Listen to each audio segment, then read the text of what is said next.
All right. Hello, everyone. We are so excited today. Our episode with Dr. Caroline Iscovitz. She is a amazing, amazing person. I'm gonna let her take it away with her credentials, but basically, she's super smart. She works with a lot of business owners and helping them to find self care throughout their businesses, and she helps a lot of other chiropractors and other professionals with mind body connection as well. And she's just a wealth full of knowledge. So I'll let her take it away with her credentials. Thank you so much for having me today. I'm so excited to be here and just to have this conversation with you because I definitely love everything you're about. So coming together is always important to me and collaborating. But my background is in psychology. I have my doctorate in marriage and family therapy. That's where I specialize. And I absolutely love the field. But now I'm a female entrepreneur coach. So I really focus in on helping women entrepreneurs learn to balance self care while they're growing their business, their empires, because a lot of people I work with tend to have more than one business. So it's balancing all of that wonderful stuff because we have so much to offer, and it's sometimes we get lost in the translation of trying to do it all. In addition to that, I'm a wellness consultant, so I focus in on helping health professionals, like you said, like chiropractors, medical doctors, just really focusing on that mind-body connection and really helping find solutions for their practices that are going to best serve their clients. So for me, it's really just about taking care of the whole self. And I run the Wonder Woman Club. I am partnered with somebody where we focus in on collaborating and creating community for women entrepreneurs in particular around business and life. It's kind of a mouthful, but that's the gist of what I do. Yes, yes. So definitely, yeah, we're totally aligned in our mindsets, and so that's why I'm super excited about this conversation. And yeah, we're talking about how to take care of yourself when you're in the building stages of your empire. And so I know for me, I've been in this kind of season a couple times, and it can be really tough because if you think about building a business, you are starting from scratch and you are working at it. So and you've built several businesses and are building businesses. So tell me about your story and how you got into business. How did you start getting into what you do now? Yeah, it's a funny story because I never thought I would like be this businesswoman and like in the process of like growing empires. And I'm still on my way there. I'm not there yet. I don't know if I'll ever be there yet because I'm always wanting to grow and evolve. I'm kind of a personal development junkie, I would say, Same because here. yeah, you can't stay stagnant. But I think the beauty in that is my background is in clinical psychology. So I kind of fell into the field of psychology. I really thought I was going to be an architect, to be quite honest. Like, like so different than what I do now. But I love the idea of like designing homes and like being able to put things together. Like I always had an eye for that. And it's so funny because I look back and working in the field of psychology and marriage and family therapy in particular, it's so interesting because they used to play like I don't know if you know the game The Sims, and like you create these like houses and families, and I was always like creating these families but like in these homes, so it's almost like it kind of tied together on an unconscious level. But anyways, fast forward, I decided to go to like a community college for my undergrad, and but before I even like started college, I was working at a gymnastics gym because I was a gymnastics coach and I also cheered. So I was coaching and doing these birthday parties, and the head coach for the local university asked me if I was a gymnast. And I was like, no, but I'm a cheerleader. And I ended up trying out for the college, made the team, and then I ended up going to that college. Wow. Yeah, so kind of a funny story, but they didn't have an architecture program. So Mm, I started taking all these psychology classes, and I always loved psychology. Like the human mind just fascinates me. And any field you're in, I mean, you're dealing with people, you're gonna have to have like understand people and like the human mind and how it works with our behaviors, our thoughts, our feelings, so forth. But so anyways, I was able to graduate early from college, so I decided to just pursue psychology. And then that was here in Florida where I am now, and then I moved to California to do my master's and my doctorate in psychology, and I just loved it. But then I got to this point where I was really burnt out, and this was a pattern of mine. This wasn't something new. I was always like overachiever. I'm sure like a lot of the people listening are overachievers, wanting to take over the world and implement goodness and positivity. But for me, I just got really burnt out. I was seeing about 30 clients on a weekly basis, and that was my own doing. I just financially needed to see more clients so I could afford myself in California.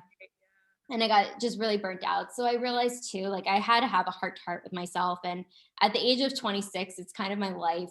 just was going through a lot of ups and downs. And I had to really get honest with myself of like, what am I doing? What do I want to do? What do I see for my future? And I mean, some people are like, by 21, I need to know what I want and what I'm doing. But this was my 26th year. And I was like, I should have this all figured out. And I did it. But I got clear that I was on the wrong platform of what I really wanted to do, which was impact the masses. I love being able to impact one to one. I think it's so powerful. I'm a huge advocate for therapy still, but I wanted to be able to just be my authentic self and get up on a stage and speak and have people resonate with my message where it was going to benefit them and help them through their journey. Even if it was just one thing I said and it sticks with them, like that's what it matters to me.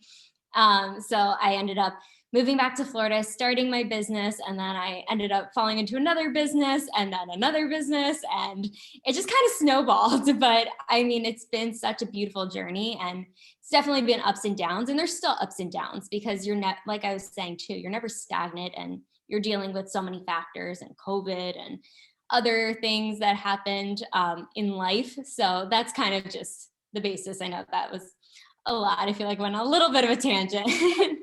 No, that was awesome. Yeah, I think that's so true. It's like when you're ambitious, you tend to fill up your schedule with all of these things that are super duper important to you. And I hear some people who talk about self-care or just like time management. They're like, take off the things that aren't as important. And for people like us, sometimes that's hard because we're like, everything's important. Yeah. Absolutely. That's such a good point that you bring up too, because I think like I used to say that too. I'm like, everything is a priority. I have to do everything right now. And as a business owner, even like just starting out, like you're always going to have a million things to do. It's just like what takes priority in that moment or that day that needs to get done, whether it's client work, whether it's whatever you're doing. It's just really important to remember that you can't do everything. Everything can get done. It's just a matter of like timing and priorities. So I'm so glad you brought that up because I talk about that all the time. Yes, so true. Yes. And I know you talk to a lot of business owners about self-care and like what does that really look like for you personally? Yeah, it's so interesting because I think it's different for everyone. And that's the beautiful thing. It's finds what works best for you because what works best for me might not work best for someone else. But for me, it's really being in nature. Like that's like I feel so grounded being around greenery. That's probably why I have like my little plant in the background. So like if I'm not outside, I just like to be around it at all times. And like when I lived in California, it was like hiking all the time too. But here in Florida, like going to the beach, just having the calmness around me really helps me just like get centered and like let my mind not race because it's always like, okay, what do I need to do next and all that stuff. But so being in nature, meditating is huge. Even if it's just 2 minutes a day, that makes such a difference. And you can use like apps like the Calm app I've been using for over 5 years now. I love it. And then there's like Insight Timer. Headspace is a really great one too. So those are just a few. Hopefully that can be helpful. If someone hasn't heard of that, it's definitely all of those are great. Yeah. So meditating and the other thing too, like journaling, just journaling out our thoughts or feelings, what comes up for us, and just getting it out. Because I think sometimes when we're always like in our head, it's really good to just put pen to paper. It makes such a difference. And then the other aspect of self care too, it's just checking in with myself, like what's going on today, like stopping and breathing, like even if it's just for like a couple deep breaths, that's part of self care. There's no right or wrong. So I do all of those things and just spending time with family, like dancing. I'm a terrible dancer, but I love it. I'm not afraid to admit it. Well, that's great. I mean, I think that's awesome that you can kind of get past yourself and just be like, I'm not good at this, but it makes me feel good. So let's do Yeah, it. yeah, exactly. It's all about self love, truly unconditionally. Yes. Oh my gosh, so true. And I love what you said. I mean, those are great things, and that some that I've done myself, like journaling, is something that I learned through therapy when I did that in the past, and it's something that I was like, I don't really know like why I'm doing it. Like I always thought a diary was like cheesy and like dumb, like when you're a kid, you're like you think these things that just don't really make sense. You have no basis for it, but Yeah. just getting that stuff out on a piece of paper is so incredible. It's just so weird because it's like you feel like a weight has been like lifted off of your shoulders, and that means that you can do more. So it's so worth it to just do it. I know. I was going to ask you, what do you do for self-care? I'm always curious to hear other people's, like, besides journaling, of course, but I would love to hear yours. Oh, great question. So, I mean, for me now, and this is actually like a follow-up question I was going to ask you about is like I've built it into my schedule now. So, like in the morning times, what I'll do is I'll take probably about like 15 to 20 minutes to like read some passages from the Bible, based off of like what is relevant to me at the time. So I'll take some time to do that. I'll pray, which is kind of like my meditation time. And then I'll also, if I'll kind of choose, like sometimes if I want to journal and like write some things that are like on my mind, sometimes I'll do that. I'll always like take time to do gratitude in the morning, whether it's in my prayer or I write it out. I'm kind of flexible with it, but I always start with a word because that's something that'll just keeps me grounded. Oh, I love that. I love that you said a word too, because I don't know if you do this or have done this in the past, but like every year, instead of like New Year's resolutions, I always pick a word or a phrase to like focus on for the year. And so mine is intention for this year, like being intentionally happy, being intentionally purposeful, being intentional on Clubhouse now. uh, it's Yeah. tough. But I think too, it's like having that word. So for you, it's like having a word like every day that like you focus on, or it's just a word that I'm just curious. Oh yeah. So I was actually talking about like the word, like the word of God, but like I start off with the. Oh, oh, oh. Yeah, but actually, you bring up a good point. A coworker of mine actually gave me a journal that does have like it's a daily like reflection and gratitude journal in the morning. So the one in the morning, it does ask you to write down a focus word, or like what is your focus for the day, or basically your intention. And so I like to do that as well. Sometimes it's hard for me to come up with one. I'm like, I don't really know, so I don't do it all the time. But yes, I do one for the year, or actually I do three for the year. So this year it's leadership, boldness, and connection. So those are the ones that I'm focusing on for the year. These are powerful. I love it. Yeah, what are your words for the year? Just intention, like being intentional. Like, yeah. So it's just the phrase, and I remember it like on a daily basis. I have it on my mirror, like in my room, so I can see it like every morning when I wake up and like when I go to sleep as well. Good. That's good. I love Yeah. that. Yeah. And so, yeah, so my follow-up question was going to be around, like how, like as a busy business owner, you like have so many things. And so sometimes it is hard to prioritize, like how do you recommend for those people to actually build those self-care steps into their day or their routine? Yeah, I think it's starting small, like with any habit. You can't go from 0 to 100 as much as we might want to, because I've done it, it doesn't work. But to have it like being consistent. So I think if you're just starting with, okay, I'm going to devote 5 minutes a day to myself, and whatever that looks like for you, because I work sometimes with a lot of busy moms as well, but just in general, like single young females as well, being able to understand time is of the essence and being able to factor that in because it can get lost. And I am guilty of this in the past. And sometimes I have to check myself. I'm like, wait a minute. Like I might schedule it, but then like something comes up or a client calls or I have to deal with something else. So it's really important to prioritize it.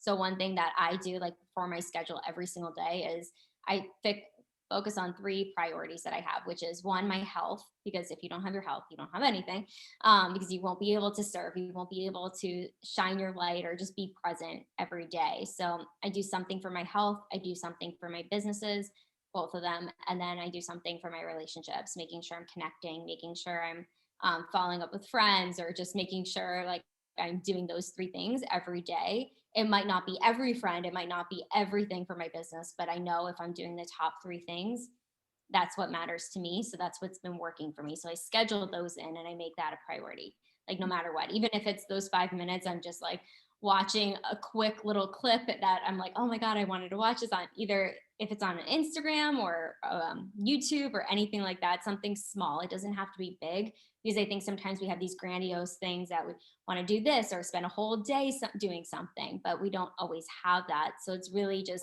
looking at the tiny things, and that's those tiny moments can make such an impact for us, and remembering that I think is important.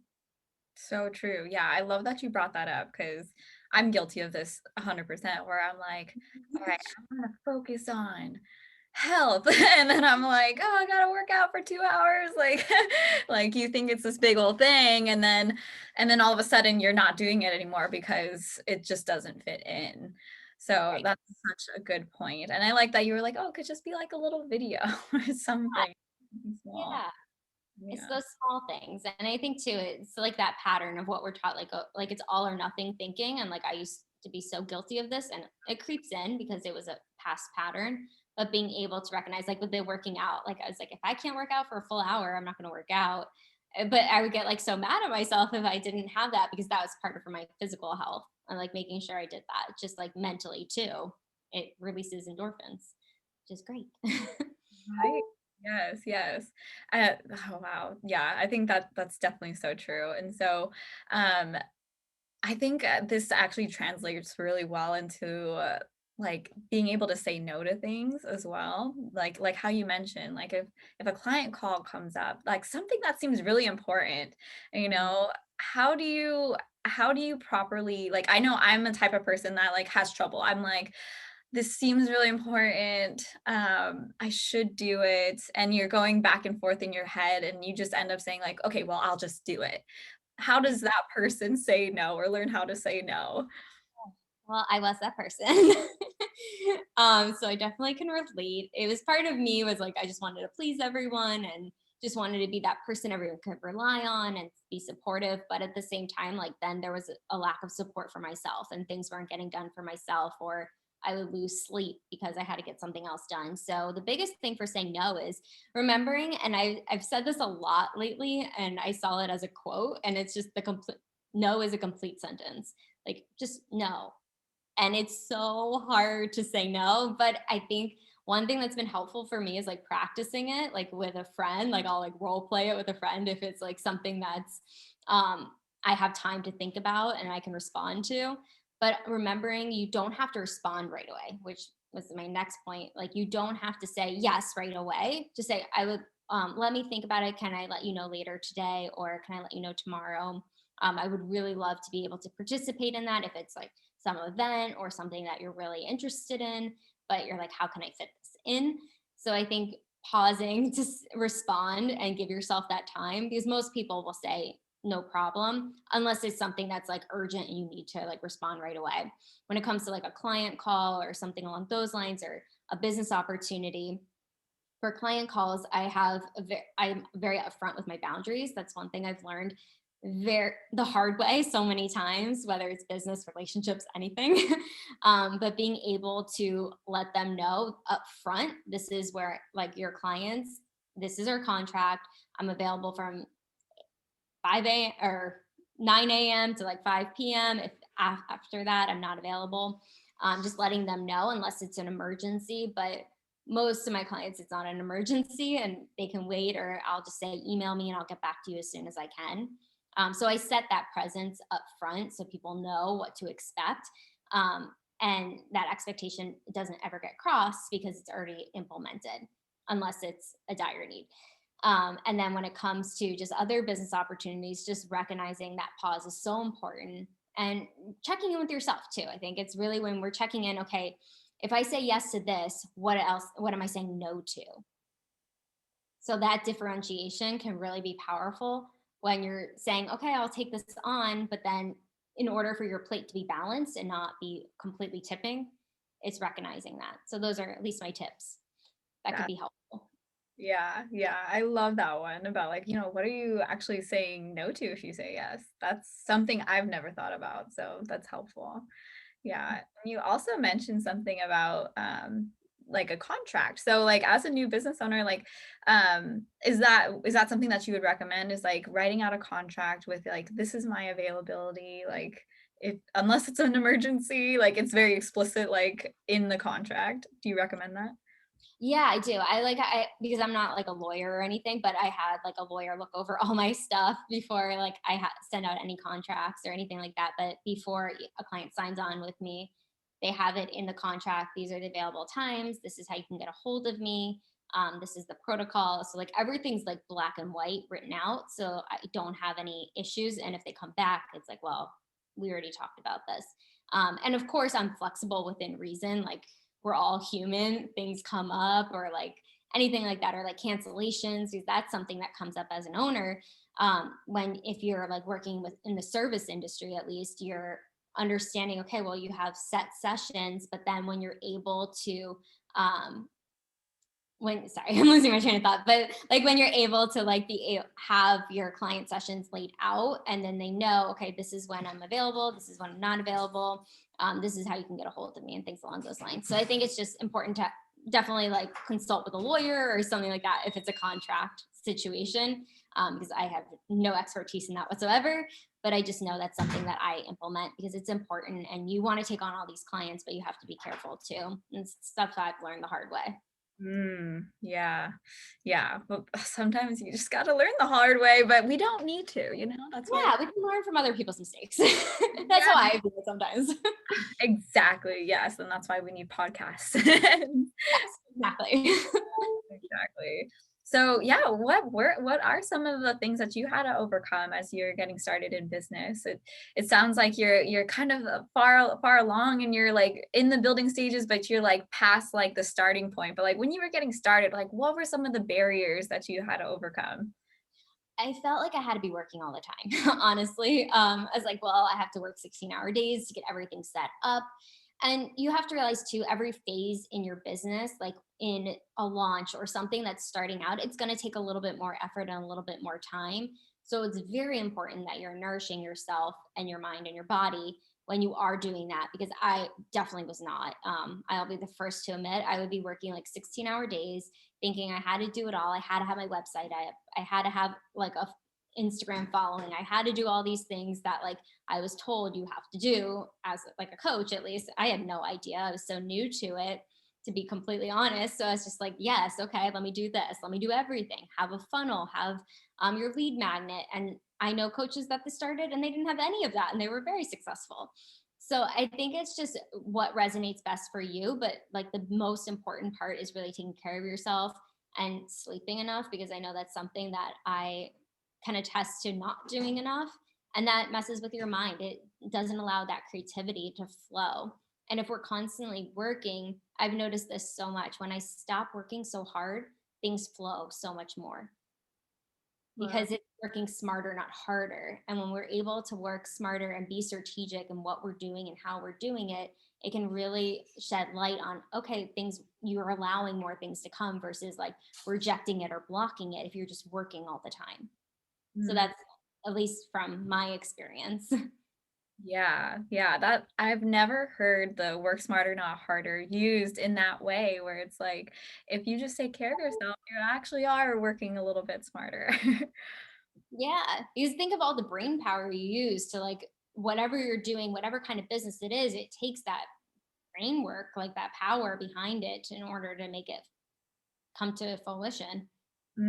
Yeah, that's so true. And I think there's like a huge benefit to that. So is that something that you learned by just looking at what was going on in your business and or maybe the lack thereof stuff that wasn't happening in your business? Like how did you learn to identify that and what steps did you take to start like getting yourself out of that pattern because it can be so ingrained in you that it's like almost like itchy. You're like I can't let it go.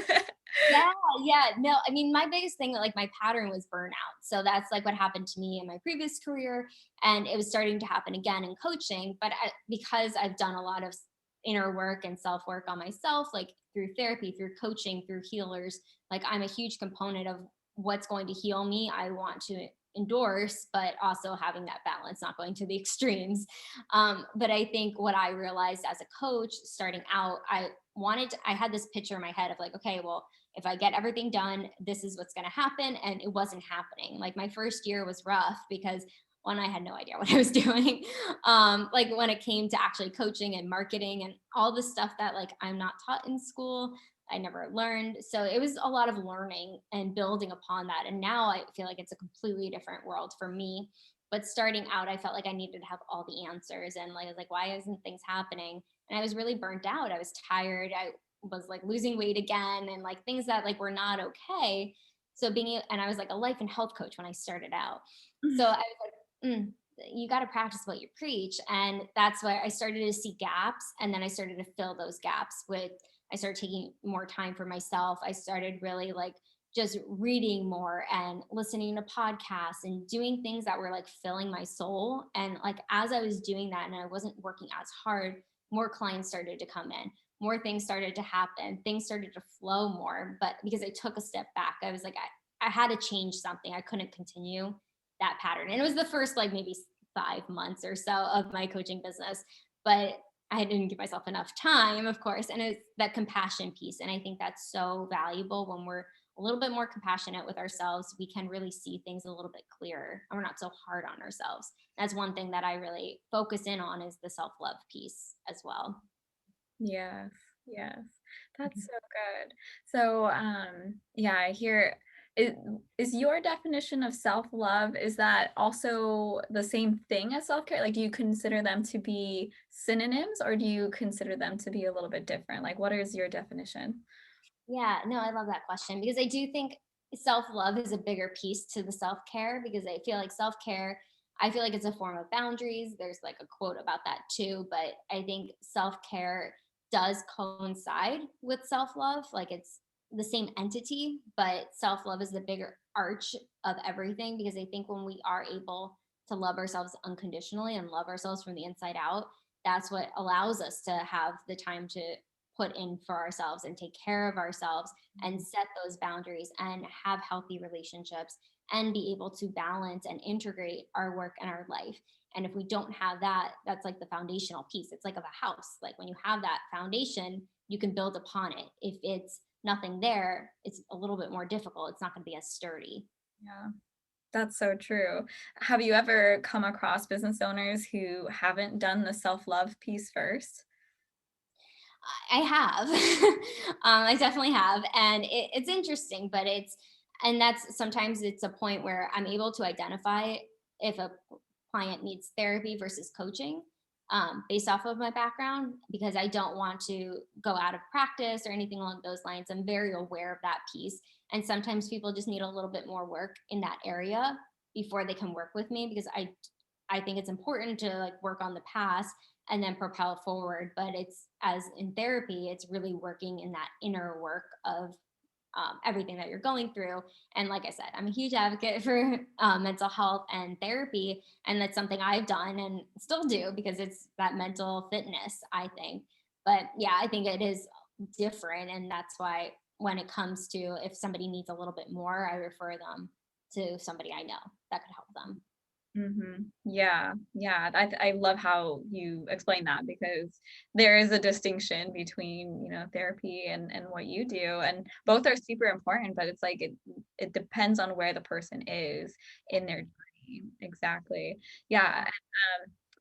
It brings me to another question. I mean, what is your opinion on, like, say somebody has started their business, whatever that might be, and they're now realizing, like, oh man, like I need to do a lot more like in-depth, like inner work. Like I feel like there are some ladies who will be like, I need to stop everything and figure all of this out. Like I need to just stop.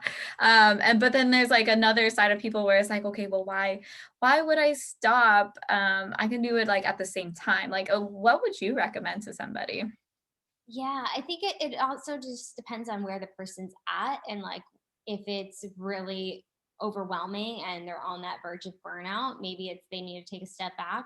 But it's finding like really going within of what that person needs, because everybody's so different and on the journey too. But I think it's really, you can do both. You can. It just depends on where you're at. And I think maybe it's taking a step back and not working as hard. So maybe it's, instead of working 7 days a week, you start going down to like 6 days a week, and like whatever that looks like for you. Or maybe if you have to work 7 days a week, it's okay, I'm only going to work 9 to 12 and that's it. The rest of the day, like I've had coaches in the past be like, okay, Caroline, you are going to only work from like this time frame and the rest of the day you're taking off. I'm like, wait, what?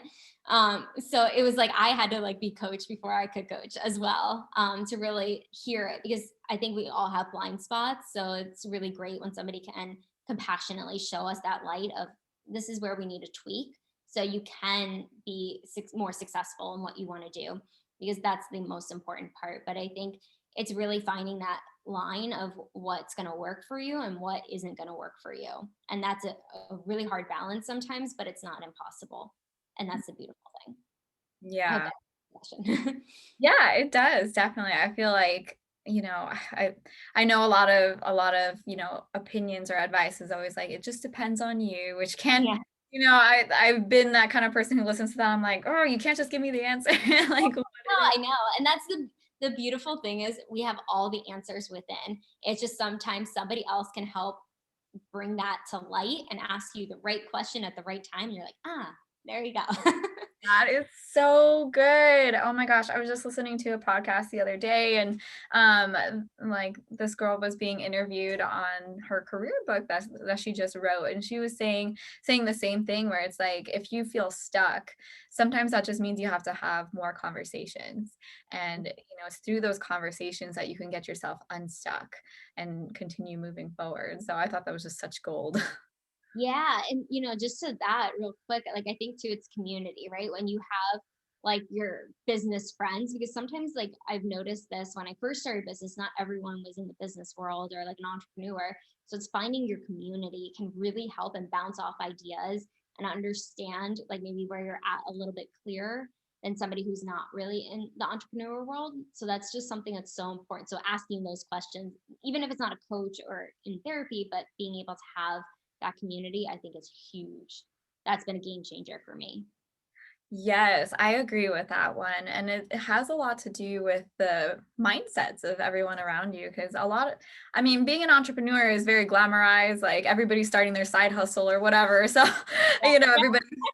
everybody thinks they're an entrepreneur, but they might not have like the experience underneath their belt. And so a lady who is starting her own business and realizing that like her friends are all kind of in the same playing field, or maybe they're on a path of like following their career or whatever it is, they might be in a different mindset than she is. And so when she might take her concerns or like what she's going through that to that friend, they might be like, well, why are you doing that? Like, why don't you just like take a break or take a vacation or something like that? Like, um, the concept of vacations are interesting to me, because I'm like, okay, a vacation sounds great, but like from a business owner's perspective and from a self-care perspective, like, do you think that vacations are an answer, or do you feel like self-care is just on a daily basis? Yeah, no, I that's a good question. I feel like self-care needs to be practiced every day. Like just it doesn't matter if it's 5 minutes or the full day. Like it just needs to happen every single day. And I can attest I do it every single day. It might not be perfect, it might not be what I want always, but I know I'm getting like filling my cup in some way. And that has to happen for me to like function. But I do think it's building a life that you don't need a vacation from. Like I don't I love taking vacations. I love traveling. It's been so hard with COVID, not being able to just jump in a plane and go somewhere. Like, I mean, I have traveled a little bit in safe ways, but not the way I normally do. And I think that's the biggest part. Like, when we love what we do and get to do every day, it makes such a difference. Like, I don't dread getting out of bed. Like, I might have maybe a few years ago or like had my moments of just like, oh, this is tough. Even though I loved what I did, it was just exhausting. And I think in the beginning stages of having your own business, it's challenging. It's not this easy road. It doesn't paint this beautiful picture. Like maybe that's the journey for some people. Wonderful. That was not the case for me. So I can only speak to my experience. Like it was hard, but at the same time, I was so excited. Like there was so much passion behind what I was doing too. So it's like both ends to it. But I think it's really about building like a life that you just love. And that's what it's about. And I mean, it's not, oh, it's like 80-20. Like 80% you love it, 20% is like all the like stuff that you don't really want to deal with, but you have to. That's part of it. That's life. Life's not perfect. Yes, yes, absolutely. I think that's so true. And yeah, that point about just at the beginning you are going to be exhausted. I feel like that's just like an inherent thing. Like, how long did it take you to get past that to now? I mean, you mentioned that you're in a place now where it sounds like you're full all the time. That's kind of what it sounds like to me. Like, how long did it take you to get to that point? I feel like I'm still working on it. No, I mean, some days are better than others. to be completely honest. But I think too, it's just, I know, like, I see the vision, and like that's one thing I do in the mornings. Actually, I visualize myself like where I want to be in the next year. Like what I'm wearing, what I look like, what stage I'm on, whatever it is. And I visualize that and I feel it. Like I connect to all my senses. And that's what like gets me up every day. And I think that's the difference for me. But for like going over like how I felt in the beginning to now, it is different. And I think it's just the journey. It's a roller coaster. There's individuals who have huge businesses and then it goes away and then they start another business. And like, then that's the part of entrepreneurship that you don't always know or always see, like the grind and the hustle. And but it's how do you take that grind but also take care of yourself at the same time. And that's like where I come in, because I do think there needs to be a balance. You can't just be all business, because that's how I was my first year. I was just, okay, I'm going to do this, I'm doing everything I can. And now it's really important for me to like take a step back and like watch it. Like I've been on Clubhouse so much lately, but like for the first time I watched Netflix the other day and I was like, oh, this is nice. Because like all my free time, it's just like those connections you're building and whatnot. But I think too, it's just being able to really understand like what your values are and what your beliefs are. And that's like the core foundation of like how you're showing up every day. And that's going to navigate day to day. I think Yes. yeah. Yes, values, values, that conversation. Oh my goodness. Yeah, that same podcast I was listening to also talked about values and how some people will like say like, "Oh yeah, this is what I value," but it's more of like an aspirational value. Like how did you go about choosing your values? I'm curious. Yeah, I mean, I think it goes back to like how I was raised too, just like what who I am as an individual, because I do think like businesses can change, people can change, but like what is like what's true to you? And like for me it's integrity, being able to communicate clearly, and like my family and my loved ones, like all of that aspect is like where I get driven from, because I know it's being able to spend time with them. Like right now, it's been a little bit harder because I've been really focused on the next thing I'm doing. So I haven't really had as much downtime as I would like. But at this, with the same breath, I know like what I'm doing. There's the vision behind that, the ambition behind it, the drive behind it, and making the time when I do have the time, being very um, intentional about it.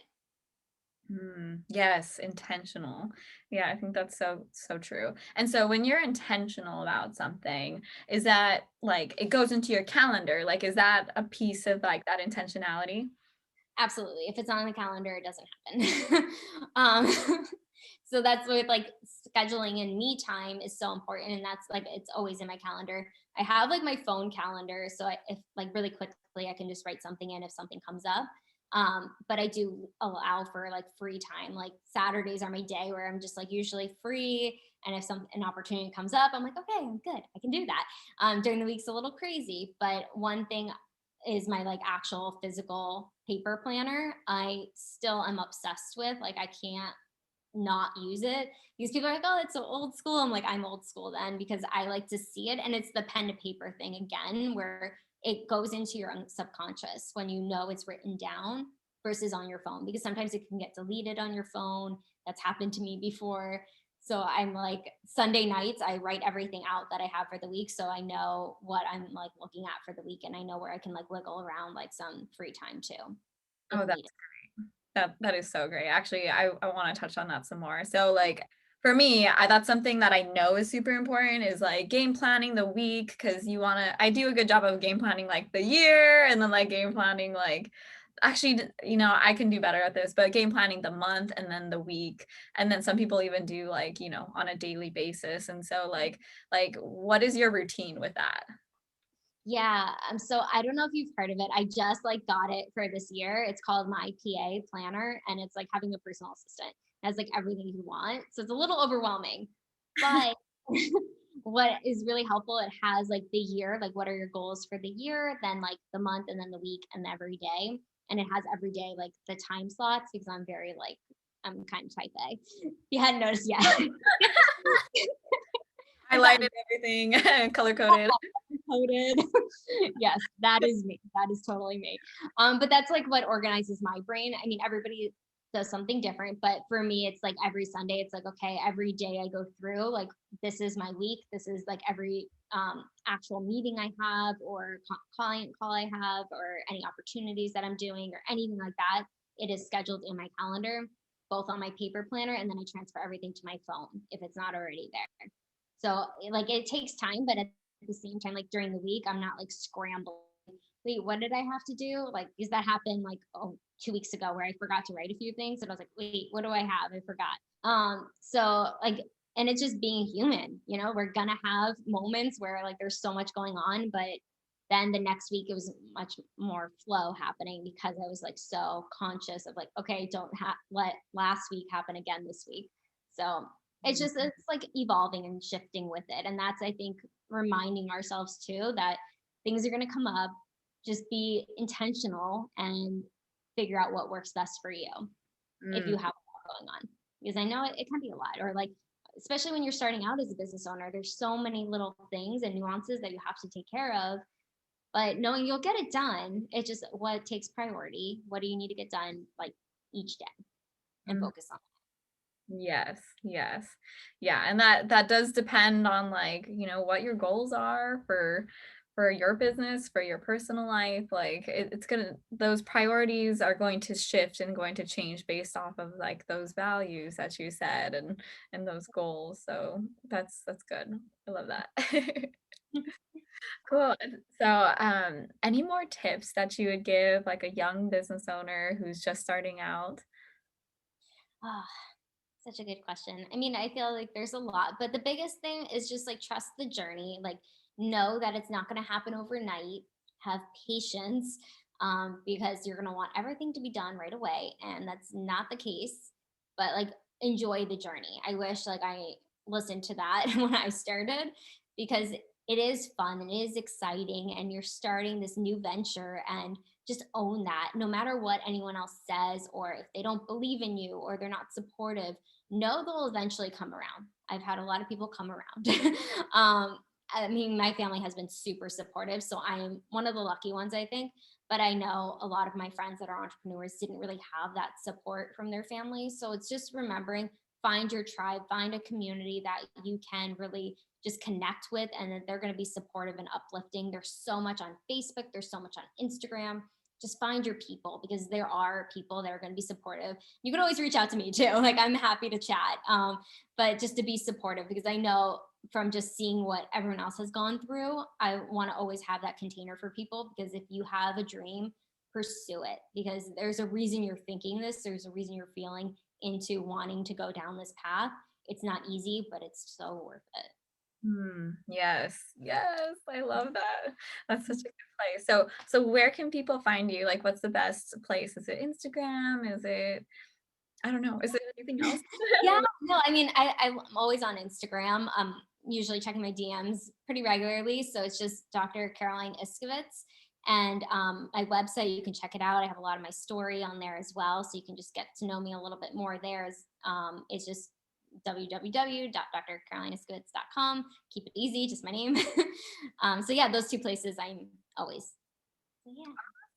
Yay. Okay, cool. Well, yes, guys, hit her up. She is incredible. She has so much knowledge and she can definitely help you out if you really need it. So, yeah, just to wrap this up, I am a person of faith, so I would love to pray for you if you would allow me to. No worries. Thank you. I'm honored. Yes. Okay, cool. All right. Dear Heavenly Father, thank you so much for this day, Lord God. Thank you for bringing Dr. Caroline into my life. She is incredible. She has such a radiant personality that is just attracting amazing women to her that need her help. And I'm glad and I'm thankful. We are so thankful that you have given her gifts to really pour out to these young women and all these business owners to help them see fulfillment not only in their businesses but also in their life, Lord God. Thank you that you are allowing them to fill their cups so that way they can overflow and to pour into other people. Lord God, I pray that you will continue to pour up the cup of Dr. Caroline, Lord. I pray that you will continue to let it overflow with abundance and just incredible insights and perspective that can really help those around her, Lord God. I pray that you will bless her with amazing wealth and health, and with those relationships allow them to grow, and have bear fruit, Lord God, in all areas of life. And I pray that you will just continue to bless her throughout this day and through this weekend, and I pray this in Jesus' name. Amen. Thank you. Oh, that was so sweet. Well, thank you so much for having me and giving me this opportunity to just speak and give any value I can. But just the platform you're creating is huge. And so many women are going to be benefiting from just you and all the people that you bring on your podcast. So thank you for having me so much. And I'm so honored. Thank you. Thank you so much for being here. I'm so excited to see where you take your businesses and who are the people that you help. I'm so excited to see that. Thank you. Thank you so much.